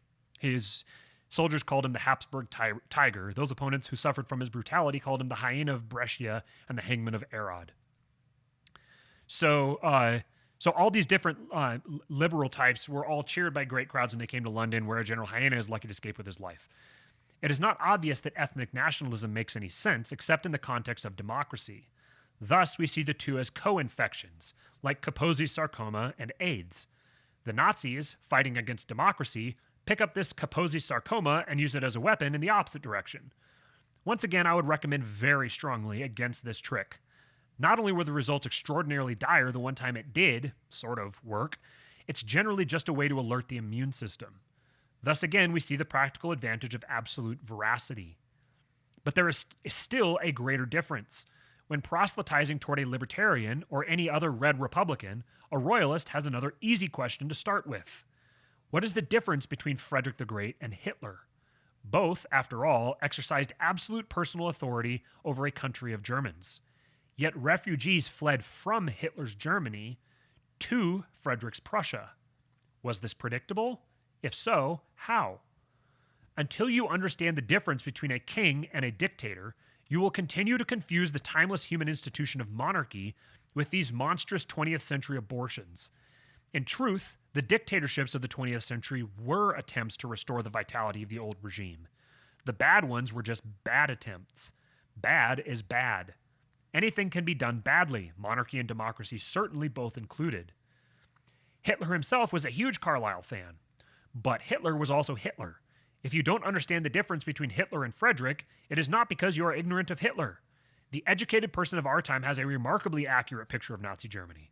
Of all the historical periods he understands the Third Reich best, usually much better than his own present day. His view of the democratic regime, which survives, is shrouded in democratic euphemism. His view of the Nazi regime, which does not, is free from Nazi cant. And of the actual old regime, he knows nothing at all. There are many differences between Hitler and Frederick, but perhaps the key one is stability. Frederick, while not intrinsically secure from his foreign enemies, was quite secure from any domestic opposition. No one was trying to kill him. No one could have accomplished anything by killing him. He was, in short, a monarch. A dead monarch is replaced automatically by another monarch, the identity of whom is already known.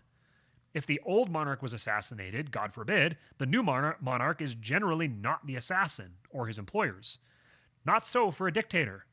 People were trying to kill Hitler all the time, and it's a satanic miracle that none of them succeeded.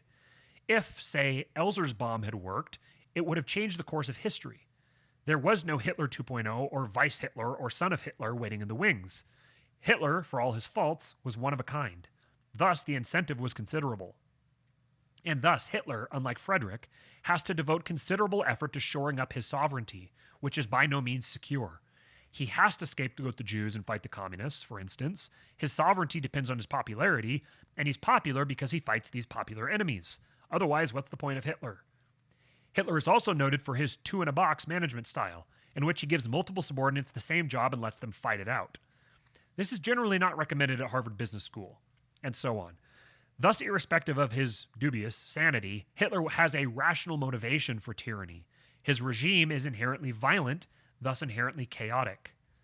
The same, but far worse, is true for Hitler's great adversary, Stalin. One of the most amazing documents of the 20th century is the Webb's essay, Is Stalin a Dictator? Their answer, of course, is no, quoting from the essay. Sometimes it is asserted that, whereas the form may be otherwise, the fact is that, whilst the Communist Party controls the whole administration, the party itself, and thus indirectly the whole state, is governed by the will of a single person, Joseph Stalin. First, let it be known that, unlike Mussolini, Hitler, and other modern dictators, Stalin is not invested by law with any authority over his fellow citizens, and not even over the members of the party to which he belongs. Close quote. In other words, Stalin is not a dictator because, unlike Hitler, he is not legally a dictator. On paper, he's just what his title says he is, General Secretary of the CPSU, a purely clerical position, as the title, of course, implies. In real life, of course, Stalin was a dictator, which made his position rather precarious. By the nominal, collective, bottom-up democratic structure of the Communist Party, completely absent, of course, in the Nazi Party, Stalin was a mere clerk. In the actual, unwritten reality, he was a Tsar. Thus, the capacity of this system to revert from its informal Tsarism to its formal democratic centralism was on every second of every day latent. Formally, officially, Stalinism is an ultra-democratic, left-wing, bottom-up form of government. Actually, unofficially, it is an ultra-despotic, right-wing, top-down form of government. The contradiction is quite great. Here is our chaos, black and white, sharing a single desk. Stalin has the power of the Tsars, but not the security of the Tsars. No wonder Stalin killed so many communists. He had to. At least, once he started, he was riding the tiger. After Stalin died, Beria tried to take Stalin's place and hold this system together. A lot of bad things have been said about Beria, and no doubt most of them are true, but no one to my knowledge has ever described him as a pussy. So he lasted surprisingly long, almost 4 months. After that, of course, he was shot. The Soviet Union never had a true dictator again. It did not become a democracy, of course, but an oligarchy. Later general secretaries were strictly primus inter pares among the Politburo. Thus we see the chaos implicit in tyranny. The tyrant is depraved on account of he's deprived. Regardless of his personal mental stability, the instability of his regime compels him to tyrannize. Of course, if he's a paranoid sadist, this may compel him as well, and indeed this tendency may aid him in getting the job. It certainly is not a qualification for monarchy. Dictatorship, of course, can evolve into monarchy. Every historical monarchy has originated as, in some sense, a dictatorship. Caesar's is a good example. But if a dictator is to make this transition, if a dictatorship is to make this transition, if it is to achieve stability and permanence, it had better be designed to do so. 20th century dictatorships were designed primarily to fit the needs of the processes that brought them to power. These were ugly processes with no particular affection for stability and permanence. Hence, they bred tyrants. Only tyrants could harness the evil, chaotic power of these democracies gone wrong. As a royalist, I favor absolute monarchy in the abstract sense. Unconditional, personal authority, subject to some responsibility mechanism. I'm not an adherent of any particular dynasty, nor do I favor the hereditary principle as a method for royal selection. I prefer another political innovation of the Elizabethan era, the joint stock company. I feel the state should be operated as a profitable corporation governed proportionally by its beneficiaries. But, given a binary choice between restoring the Stuarts or sticking with the Anglo-American Republican tradition, I would restore the Stuarts. At worst, an absolute president could even be elected by universal suffrage, though if you want a Hitler, this is how to get one. I feel I have done a reasonable job of advertising Carlyle, or at least explaining Carlyle. But is my advertising true? And didn't I ask you to read Carlyle before reading about Carlyle? If so, shall we not shit or get off the pot? So, enough abstractions of personal government. Let's look at a real example, and let's pick a Carlyle essay which is challenging yet understandable. You've swallowed the theory, now the practice. If you can get this red pill down, you're cured. If not, well, you're probably normal. It's okay, most people are. Ill-informed leftist slurs to the contrary, General Pinochet is not exactly a popular, much-praised figure in libertarian circles. And not one libertarian in 1,000 has even heard of his 19th century Paraguayan counterpart, the subject of Carlyle's magnificent Dr. Francia from 1843. It's funny that he says here, General Pinochet is not exactly a popular, much-praised figure in libertarian circles. You can tell that he was writing this in 2010. before the helicopter meme. If you are interested in joining the weird cult of Carlyle, Dr. Francia is perhaps the best introduction. For one thing, it is one of the earliest works of Carlyle's later, politically incorrect period, which, if you are a busy person, is the only period you need to read. For another, you know even less about the real Dr. Francia than Carlyle did. Carlyle, no dilettante belletrist, but one of his century's more diligent documentary historians, frankly confesses the utter inadequacy of his sources. It is unclear that they have improved. Paraguayan Studies is not one of the university's more popular majors. Please read Dr. Francia before you go Googling about for the actual Dr. Francia. It is not at all clear to me that Wikipedia's picture is any clearer than that of the Aqueous Robertson's Letters on Paraguay, with which it seems so synoptic. But could the Robertsons just be right? Who knows? Ah, the dark past. And if you do read Dr. Francia and are still shocked, there's only one cure. You are shocked because you are considering the matter in itself on an absolute scale. You are not comparing it to the alternative. So why not have a look at the alternative? Dear reader, I am proud to recommend the first must-see movie, or at least internet video, of 2010. This is Shane Smith's Vice Guide to Liberia. Quote, we here at Vice have been fascinated by Liberia for a long time. Close quote. Thus do we learn of the cannibal warlord General Butt Naked. So, which would you prefer, Dr. Francia or General Butt Naked? Apples to apples, dear reader. And General Butt Naked is Joshua Milton Blahia, better known by his nom de guerre General Butt Naked, a former commander of forces under the wider control of Liberian warlord Roosevelt Johnson. Blahia was known for his violence and atrocities during the First Liberian Civil War in the early 1990s. Once described as the most evil man in the world, Blahia said in 2008 that he killed at least 20,000 people and carried out regular human sacrifice and cannibalism of children. He has stated he was originally a tribal priest. Since the war, he has converted to Christianity and become a preacher. So those are also my nickname in high school. General Butt Naked. Well, I can tell because you always start moving that direction anytime that the show has gone on too long. Okay, let me catch up on the comments here, and then we will let you guys get out of here. There's a pretty decent number of them.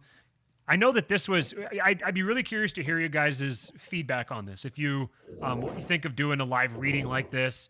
Do you prefer the like live reading style where I read and provide commentary periodically, or would you rather me just sit down and just read it directly through with no commentary, just as if it was an audiobook? Let me know. Give us a comment. Let us know what you think. Okay, Mark says he's been having sleep troubles lately, so he's definitely using that promo code. That's awesome, Mark. Once again, for those of you who just tuned in, the promo code is for palomaverdestore.com, promo code KING. That gets you 25% off some fantastic CBD products. palomaverdestore.com, promo code KING. Popular Liberty, I usually identify the left and right spectrums across time as promoting either high and low time preference. This normalizes data pretty well. That's decent. It works well. Carlos says, I'm a Bill Maher, Ron Paul libertarian. I come from the left, as in that I want to be left alone. Popular Liberty says, Hitler was promoting high time preference, ergo left.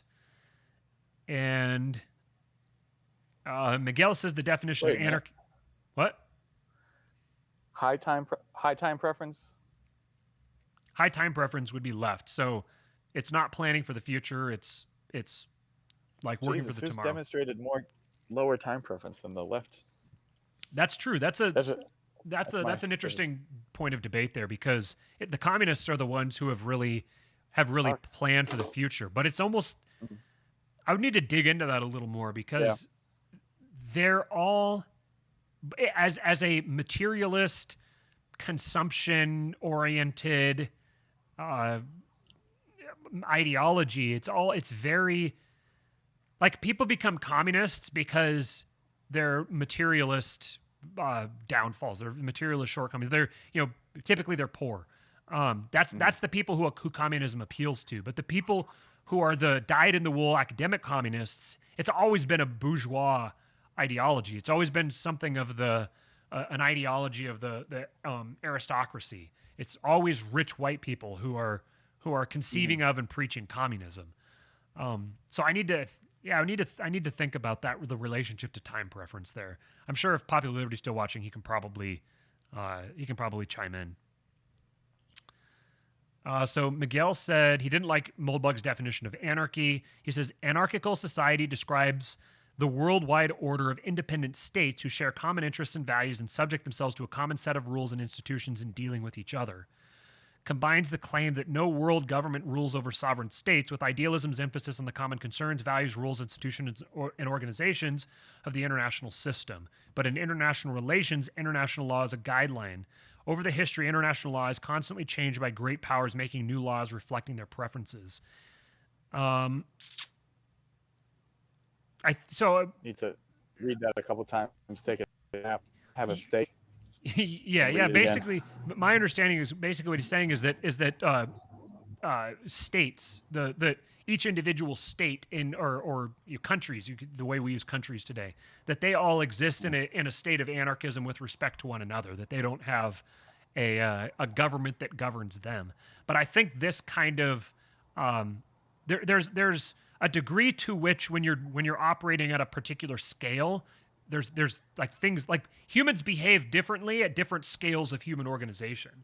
So a group of humans, a group of groups of humans is going to relate differently within the group than the individual humans within each group in the group will relate to each other. Does that make sense? So you've got a whole bunch of groups of people, and you put all of those groups into a larger group. The groups within that larger group are going to have different relationships to one another than would the people if you went down within one of the smaller groups and talked about the people relating to each other. There's a different dynamic there. So groups of people are like an entity unto themselves.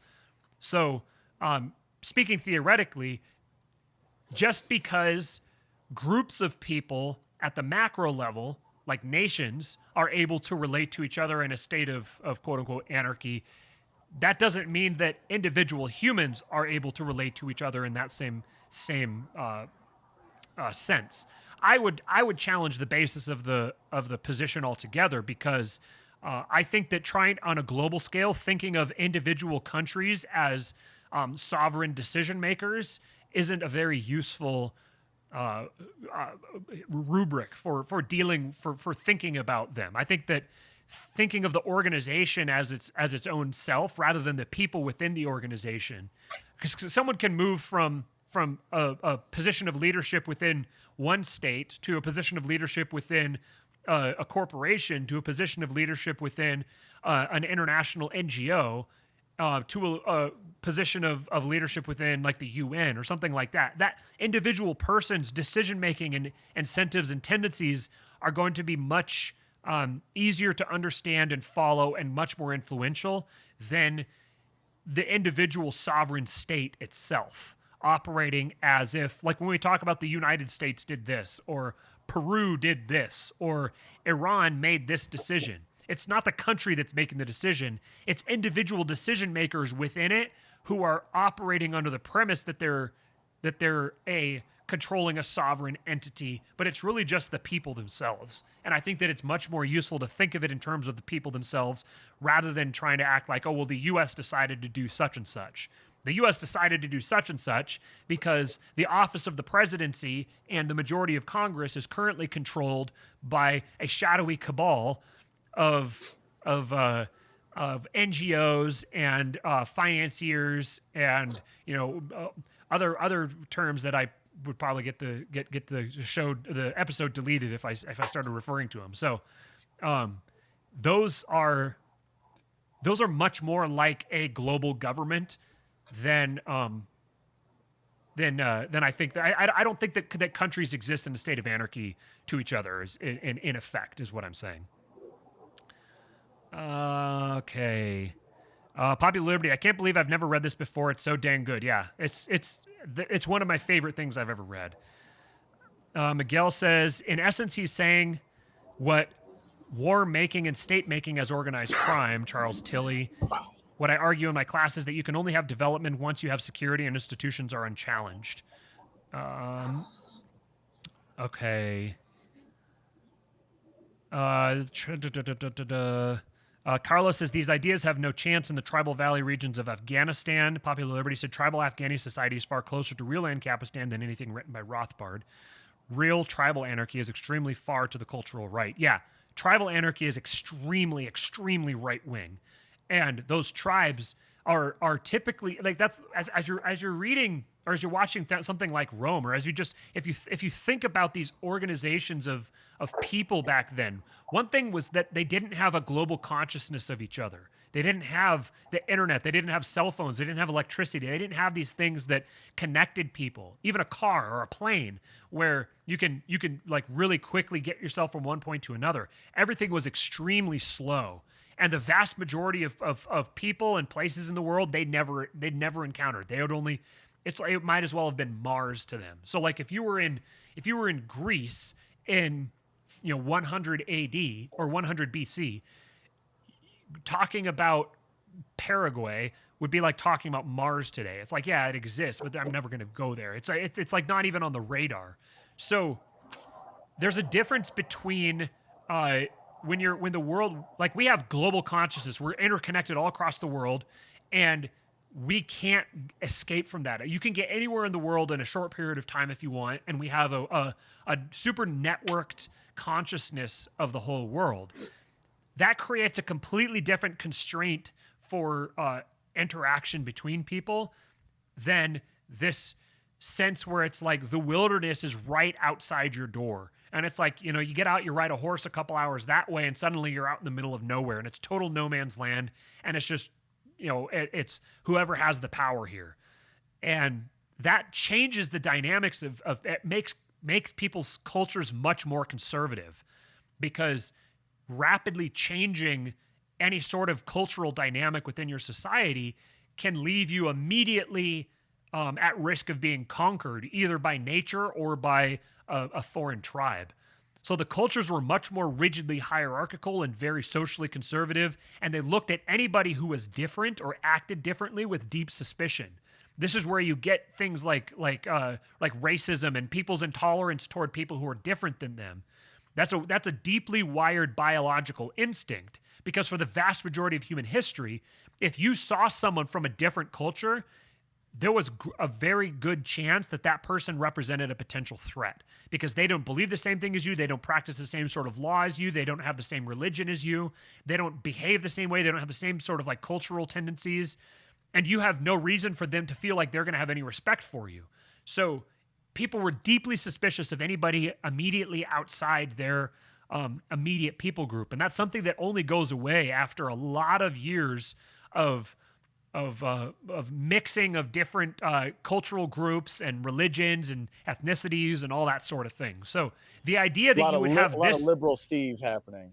Yeah, the idea that you would have this diverse of a society, of diversity in terms of ethnic diversity, in terms of cultural diversity, in terms of religious diversity, in terms of cognitive diversity, like that level of diversity is unthinkable in the course of human history. It's very, very new because people didn't tolerate diversity like that because it was a threat to their established order. So these formerly tribal societies were much, much more conservative and hierarchical and right wing and violent as well. Like violence is immediately present in every situation because other like being conquered by nature by other tribes is an ever-present threat. We don't face that sort of threat today, so we're privileged by the fact that people don't feel the impulse to get violent.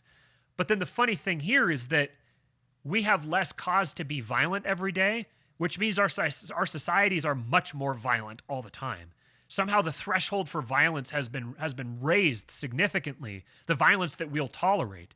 But then like our societies have crime levels that couldn't have been comprehended a couple centuries ago now, but someone who engages in violence in the form of self-defense, someone who consciously chooses to be violent without caring about someone seeing them, that's seen with suspicion. People are very like weirded out and creeped out by that. So it's a bizarre situation where we live in a much more violent society that's also much more suspicious of violence.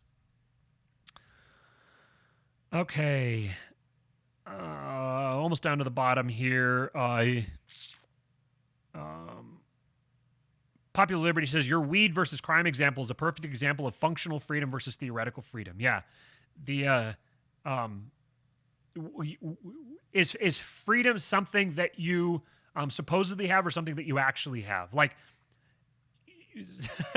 supposedly I'm free to go walk through downtown LA. Like I technically have freedom of movement, but functionally I don't. Functionally, I'm not going to go walk through downtown LA at night. So there's a difference between your actual freedom and your functional freedom. Okay, so I need to. I'm getting the hint here that we need to wrap things up. You got to free the nipple. Yeah. You got to free the nipple. Higher Liberty's responding to our high-low time preference thing. So let me look at that real quick. He said this Hitler. More importantly, someone called me charming. They're obviously lies. One of my asshole friends doesn't know me at all. Lies. There's nothing charming about him. I certainly don't have any friends named Juan. I've made sure of that. So there's maybe someone using an alias. Okay, real quick here. Popular Liberty says this Hitler-Nazi example is one place I think Yarvin contradicts himself. It isn't compatible with his assertion that the right is right in order and the left is wrong in chaos. That's why I don't know what you mean by that. Elaborate on that. Hitler and the Nazis promoted higher time preference. This makes them left, not right. Ditto commies, past and present commies. Hitler or Yarvin is making the case that Hitler is left. Is that Hitler operated from the left. That he was an example of leftism invading rightism, which makes rightism left. So right is only right when it's pure right. If you put a little bit of left in it, right becomes left. So it's like brownies and poop. If you take a bunch of poop and you put a little bit of brownie into it, you have poop. If you take a bunch of brownies and you put a little bit of poop into it, you have poop. If you have just brownies, you have just brownies. If you have just poop, you have just poop. So in 3 of these cases, you have poop. In only 1 case do you have brownies. So right is only right when it's pure right. So Hitler was on the right of democracy, but democracy itself is all on the left. So our entire context, when people argue, well, is Hitler left or right? He was clearly had right-wing rhetoric, and he he mimicked values of the right, but fundamentally he was on the left because he was operating within a democratic system, which is itself on the left. He rose to power through democratic means. He made democratic appeals. He applied right-wing policies in a left-wing manner, and the manner ultimately is what makes it left-wing. So that's what he was saying there. I'll wrap it up here because my co-host is naked. So I have to go teach dance. Go continue the conversation with me on Twitter, Popular Liberty. Thanks, guys. This has been fun. Again, let me know if you guys enjoyed this. And whether you did or not, we're still going to do it, but I just want to know what you think of it. And we'll see you guys next time. Once again, like, subscribe, share, and we will talk to you later.